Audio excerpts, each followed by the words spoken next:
Okay, so I'm here at Comic-Con with Charles Yu, who's been very generous to provide a little bit of time here to chat a bit on time travel and related subjects, science fiction.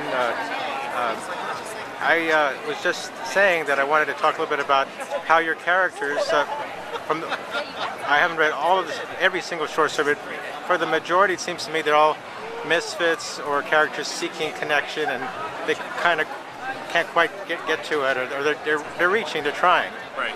Yeah. I'm going to read a little tiny bit, okay. And I think, and this is not to put anyone down, this is kind of like maybe something to just, as a jumping off point. I think it's kind of like a Comic-Con attendee profile in a way, and it can include me. I know this is as good as it will ever get for me, and it's not that good. I have a small heart, a dark heart, equal parts good and evil. It's weak. It will only take us so far.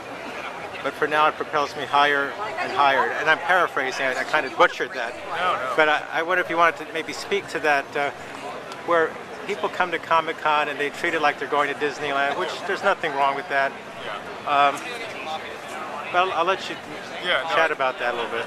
It's really interesting to think about that. That's from a story I wrote called Third Class Superhero, which is the title story of my first book. It's interesting to think about that little passage you wrote in the context of something like Comic-Con, because what I'm reminded of every year when I come here is how passionate people are about stories, how much it means to them. And I agree, it's a combination between Disneyland and maybe even something like the Olympics. That's true. You can just feel the energy that people have been storing up, for a year. And I think in some ways I come here and I forget until I'm reminded by sort of the force of the passion that people have for the stories that they love. And it's a place that I think temporarily exists. I mean, I feel like we're citizens of some temporary city that comes together here every year for 4 or 5 days. And then when you're here, you can be. It's a kind of shared universe that's constructed quickly and is intense, and then probably deconstructed just as quickly. So I love that idea of people coming because of a hunger, a desire, an interest in story, because the fans, a most casual, callous observer might say, oh, well, they're just brainwashed. They don't know what they're doing, but they are.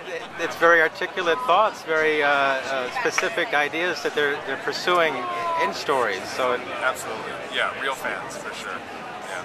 And I'm going to go to your panel because it's just so intriguing. And did you want to talk a little bit about?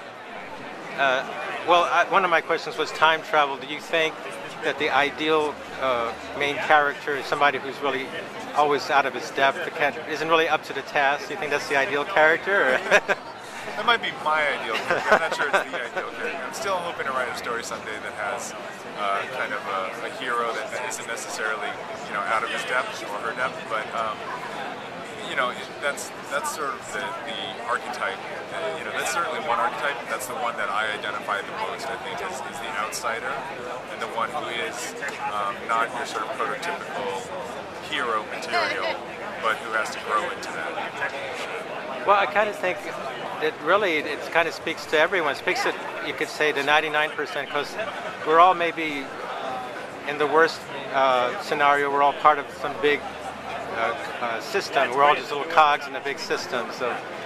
Right. And I think I'm always looking for the universal, right? And like you said, it's much more common for people's experience to not be the golden hero, at least when you start, but it's also universal that everyone can imagine what it would be like to be that hero and just to want that. And I want to close out by just asking you about, I know there's an upcoming work that you're working on. Could you hint a little bit about that? Sure. So while I've been here, I've been in theory trying to work on my next novel, which will be with Pantheon.